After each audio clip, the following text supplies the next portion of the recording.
pretty sure I've got some form of ADHD. I know it's trendy. I actually went to get a psych evaluation and they said, oh, you've got anxiety as well. I was like, fuck, that's not cool. I just wanted the cool one. Yeah. I never wanted the meds. one you can talk about at a bar. Yeah, exactly. Yeah, or on a date. But it was great actually, because the time I tried therapy a few months before, hated it. Why did you hate it? I just didn't vibe it. I was like, I just didn't enjoy it. And it was costing a lot of money. Was that just because you didn't like get on with the therapist, or was it just because it's interesting? Someone like you're super self-aware and you write these amazing books. It's interesting how you didn't jive with therapy. I didn't enjoy the whole process. I don't really like talking about my emotions. To be fair. Yeah. I'd rather not. I'd just rather lump it. And I know that is considered negative, but it's some form of coping mechanism. And I just didn't vibe it. So then the psych evaluation I had for ADHD, I've never felt so seen in my life. And I was kind of I would explain a little bit about how I am. Then she tells me some of the reasons to why it is. So then I'd tell her a little bit more. And then before I knew it, I was really sharing some of the most idiosyncratic things that I do on a daily basis. And rather than being seen with judgment, it was seen with reason. And I left that and went back to my missus, my partner, my business partner.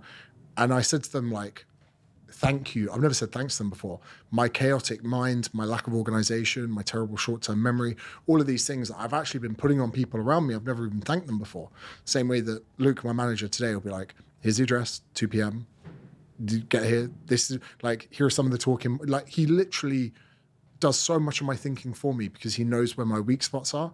My missus knows that when I tell her, oh, I've got a haircut on Friday at 1 p.m., I'm not just telling her, I'm asking her to remind me. So she in the morning goes, oh, you got your haircut later? And you're going to go, thank you so much. I thought it was on Friday. She's like, it is Friday. Oh, this is where I have those weaknesses. But one thing we did discover with the psychologist was this tendency to create a really, what would you call it? I suppose anxiety is creating a negative outlook on the future, but I quite like that because it motivates me in the short term. So rather than someone going, I should get my work. So say that again, negativity. I would say anxiety, and maybe even depression in some realms, is perceiving a negative outlook of the future. Yep. That's why I think fertility rates are lower than ever, because there's never been so much of a negative outlook on the future. Mm-hmm. So I don't actually think it is sperm counts and IVF treatments as much as we think. I think it's a subconscious decision to not procreate because of potentially a thought process and a prediction that the future is going to be dire. Mm. So if you knew that the economy was growing and that wages and opportunity were getting better, you go, pop a couple out, let them live good.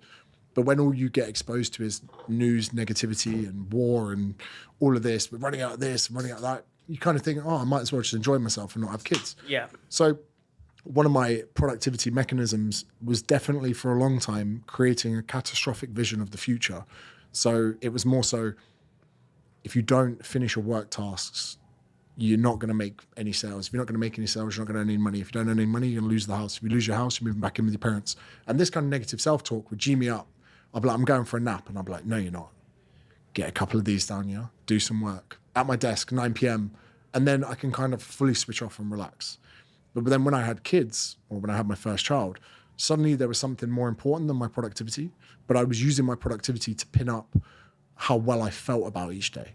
So it's not that I've really, it's just... So how well you felt each day is post having your son, right? Yeah, so now 45 minutes getting a burp out. And I might have just started sitting down to get into the Discord, might have just got into my emails. And then you change in a nappy. And then I'm having to really reconstruct in my mind that, look, it's okay if you're not productive for a week, maybe even a month. Even now, the past month, I've lived out a suitcase on the floor at my parents' house. And it's crazy. Even my parents are really mindful of their energy bills. So every time I go in a room, it's freezing. The radiator's been turned on. They've got like a hot water immersion heater. So it needs to be turned on to get hot water for the showers. But it needs to warm up for like an hour. So there's so many things. I'm like waking up at 5 a.m. The baby wakes me up. I'm like, that's great. I can go put the hot water immersion heater on. I've said to my parents as well, I was like, look, next time I get a big pay slip, let me sort your hot water out. One of these things. So it's kind of stressful being at home. I've not created any new social media content really in a month. I've not seen my videographer. I've been doing some amazing things like podcasts just like this. I've been doing all kinds of different things. But I've then had to really say to myself, like, snap the fuck out of it. This isn't the end of the world. It's 1 month. Like you said before about progressive overload, even training less and working less can set you up to a really good, productive, series in the next few weeks and months. So that coping mechanism of using negativity to fuel ambition and creativity comes to a slump when suddenly you end up without the productivity and just the negativity. So it's something that I'm working. So yeah, that's so, because I think the more I'm reflecting on that, is I think a lot of. Have you got kids? No, I haven't got kids, but like I'm just 30. But I'm using the a lot of the creative negative kind of voice in my head, which is, you know, people saying you're not good enough, the usual fucking suspects that crop up, like, oh, you're a fucking, you know, idiot. I'm like, well, fuck this, let's go, and I'll work and I'll work and I'll work, and I get to a point where I've done enough, not necessarily tasks. I don't see it like that, but I've done it enough, then I can kind of, it kind of dissipates that voice in my head. Yeah, it's interesting. I never realized that. I wasn't sure the last few years if I had an incessant need for attention, which could be some coping mechanism from, I don't know, early childhood, whatever. Yeah. I had a great childhood. I don't know why that would be the case.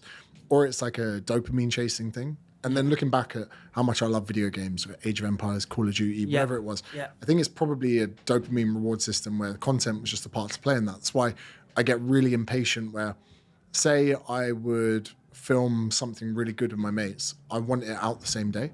So even in Australia, I film at 10 and 11. I want the edit by 4 or 5 p.m. because I want to post it and see how well it does. We even get to the point where I will post it at a suboptimal time just so when I wake up in the morning, I have some analytics to look at. The idea of, you know, this is where people's organization come in. They go, oh, we'll release this in 2 weeks. I'm like, how the fuck do you do that? I'm like, I want it out tomorrow. They're like, oh, you just released one yesterday. Get it out tomorrow. So I'm definitely guilty of that as well. 100%. I want to put things out. And one thing I like is, with this business, working with Chris, very organized. He's the organized party. I'm the chaotic one. So Chris we lost sleep over the fact whether or not there should be a dash between research and backed. And I was on a call. This was like a half-hour discussion. And Chris was adamant. He saw it and copied that the dash wasn't there. He wanted heads to roll from that. Whereas I'm the kind of person sat there on the call just glazing over my eyes. I'm like, I'm not listening. Chris will message me going, I need your opinion on something in the Slack channel about a new flavor or product development, and I'll reply thinking, oh shit, yeah. And he'll go, that was from a month ago. You replied to a message from a month ago. Yeah. But then on the flip side of that, we'll get some feedback on the creatives that we need. People will go to bed and they'll wake up to 3 videos already edited, already done, already good to go. Because I'm on the inverted time zone, I kind of wait for them to go to bed at 10 a.m. and I know they're waking up at 5 p.m. So I want everything done by then. I'll stand over my videographer's shoulder and I'll be like, come on, mate, let's do this, chop here, let's move this. So I love that side of delivering in a short-term period. But again, if you gave me 10 things to do, you'll get none. But if you give me one thing to do, I'll do it really well the same day. Yes. Again, where people can mismanage me by giving me too much. But even often I'll say to people, okay, give me a brief of the task. Let me know the audience we want and let me know what you want them to do. I just need those things. I don't want a script. I don't want to add creative. Just tell me what and where to do it. So what are the 3 things? So tell me, what is the kind of idea of the content? What do you want to do? Do we want to promote the drink? Do we want to expand into a territory? Do we want to notify a territory we're restocked? Who's the audience? Are they existing customers? Are they previous customers? Are they people that have never seen the drink before?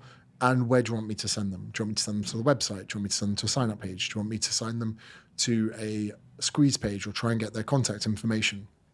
That's really where I enjoy the strategy. Espressos is sponsored by supply chain software gurus Unleashed. It talks your e-com and accounting software. It's helped islands cut admin time in half, get granular clarity on your margins, know where your stock is, don't miss availability. Brands like Candy Kittens, Tiny Rebel, and Trip all use Unleashed, and so should you.